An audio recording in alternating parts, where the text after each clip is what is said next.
Warning! The following video contains discussions of a movie that includes drug and alcohol use, sexual content, and intense themes that may be distressing to some viewers. Viewer discretion is advised. From singer to pianist to songwriter to rock star, talk about a wild roller coaster ride.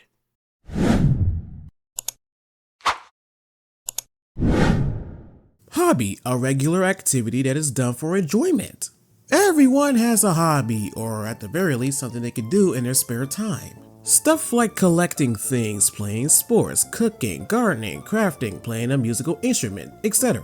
These can be fun, especially when you have nothing else going on. Though when you start on a hobby, you're gonna have a rough start because most of the time you don't know what to do or where to start. 3 years ago when I used Blender for the first time, I thought it was gonna be very complicated, but look at me now. For situations like these, you're most likely gonna need support along your journey, like family members. And it can be interesting as well because sometimes your family member might have the same interests as you do, or in this case, the entire family. Even your ancestors, going back from generations, they've all shared the same interests as you do. It's not all families, but still. And I feel like this certain family in a certain movie is a good place to start.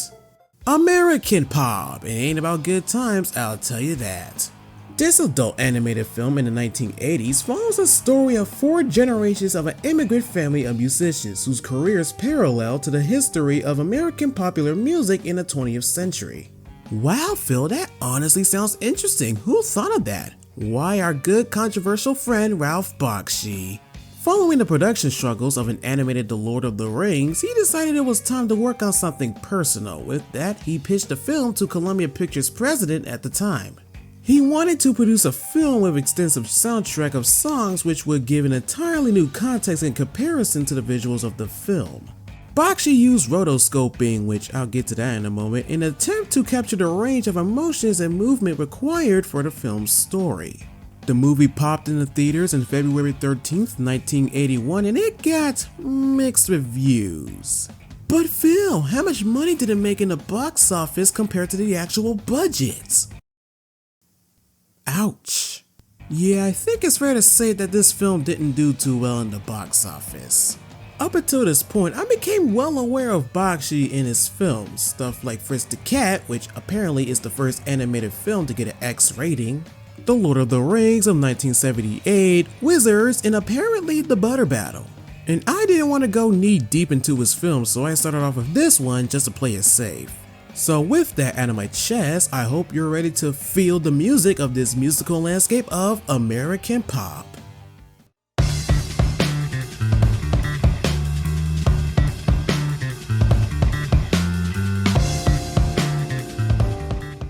With this movie transitioning from one character to the other, I'm gonna try my best to process through this story. It starts off with Zalmi as he and his mother escape to America while his dad gets killed by the Cossacks. Shortly after arriving in New York City, Zalmi is recruited by Louis, a performer at a burlesque house, and as time goes by, Zalmi spends more time with him. After Zalmi's mom dies in a factory fire, he begins working with Louis full-time at a small theater as a singer. Everything is good. Later on, he travels around the globe to perform for the troops during World War I. But his throat got wounded during a German air raid, which ends his singing career. That's unfortunate. When Zalmi returns to New York, he falls in love with a stripper named Bella, and for some reason, he said he would get involved with mobsters in order to make her a famous singer. Considering that she gets killed off later on, I don't think that was a good idea. Then we move on to his son, Benny, an introverted child who focuses all of his efforts to become a talented jazz pianist. He gets married at Zalmi's request and he gets enlisted to fight in World War II, but Zalmi didn't like this, but Benny doesn't care, he cares about redemption. But he gets killed off by a Nazi soldier when he stops to play a piano that was left abandoned. Considering that he's at an enemy territory, why on earth did he think it was such a good idea? Anyway, we move on to Benny's son, Tony. Oh, Tony. As a teenager, Tony steals his stepdad's car and drives across the country for the past 4 weeks, ending up in Kansas. While he was there, he spends the whole day washing dishes at a diner and spends the night with a waitress. In California, Tony takes up another job washing dishes, but that didn't last. Eventually, Tony joins a rock band as a songwriter and it becomes very successful, but slowly starts to decompose after Tony and Frankie, the lead singer, becomes addicted to substances. Meanwhile, back in Kansas, Tony meets Little Pete, whom Tony realizes, I had a son? Now, this is what happens, my friends, when you forget that one essential thing is gonna come back to bite you in the butt. Unfortunately, Frankie overdoses backstage and Tony proceeds to absolutely lose it. So Tony moves back to New York City, accompanied by Pete, where he becomes heavily involved with the bad part of hustling. One day, Tony decides to pawn Pete's guitar, and the next morning, a man approaches him with a box, a paper, and he tells him something about his dad. Something along the lines of, your dad went to sleep forever. Which I guess we move on to Pete years later. After some hustling here and there, he decided, alright fellas, I made my own music so you better listen, or I'm not gonna sell you guys my illegal baking soda. And of course, they let him, because what else were they gonna do? Be desperate? Within 1 minute into the song, the management of the studio practically realizes, oh, we're gonna make so much money, and proceeds to hire him on the spot, and eventually, Pete performs in a concert with the crowd going bonkers. The end. The story is interesting, but man do I have problems, especially with Tony, but for now, I'll just let it go. Overall, it's pretty interesting to see how this family went from show business to rock star at this point in time, and even though these characters have different interests, they still connect to music in some way, and I know it's pretty obvious, but still. Also, am I the only one who thought Pete sounded like Chris Tucker? What do I look like, man? A soda fountain? Songs. Giving them away. A song announced. I will keep the coat. Like, I'm just noticing the similarities.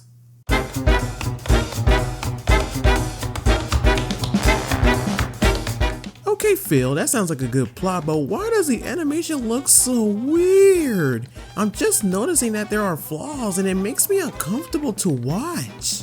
Well, the majority of the film's animation was completed through rotoscoping. Now, let me stop and talk about this for the people who is unaware of this animation technique. Rotoscoping is a technique that animators use to trace over motion picture footage frame by frame to produce realistic action. It sounds simple and difficult at the same time. It all depends if you want to add extra details. But there are some benefits to it. Animators can actually capture simple gestures and movements. They won't have a difficult time because the live actors behind them will be doing all the heavy lifting. But there are disadvantages because sometimes there are some rotoscoped animation that looks very creepy and uncanny. But hey, this is the best they can do, so take it or leave it. Now, rotoscoping has been a thing for a long time, going back to the early 20th century, and animators still use it to this day. Now back to American pop, I can agree that there are some rotoscoped animation that have some flaws here and there. But it's not from Disney, so I don't know what you really expect here. But there are some rotoscoped animation that looks pretty good, and there are some camera shots that actually looks realistic, which I guess it looks fine. I really don't know. And I also want to add that they also mixed animation with live action shots. This is something Ralph Bakshi does often in his animated films, makes animation with live action footage, but here in American pop, it looks fine. And I also want to bring this up as well. They also use archival footages, and it's fine as well. It tells the audience what's going on at a certain time period. But other than those, the animation, it's okay.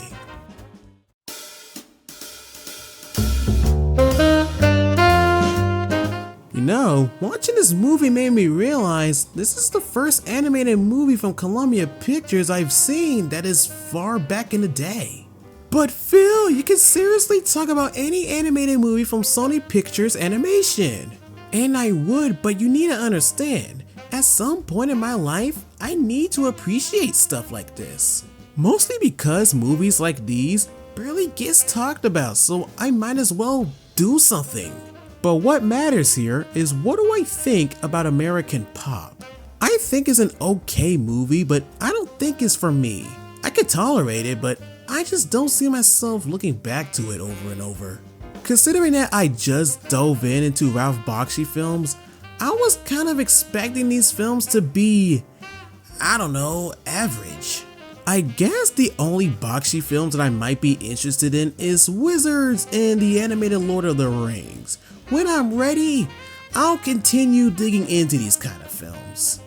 It's interesting to see how a family goes from point A to B to disappointment to this point in time. After all, every family has a certain struggle. Heck, you can even ask your own family what their history was like, and who knows, it might be a fun lesson to learn outside of school. Overall, a family with the same interests as you has come a long way to get to where they are today, and we can always appreciate that. Huh, I guess it's time for a change of plans. You got lucky this time, Adam Sandler.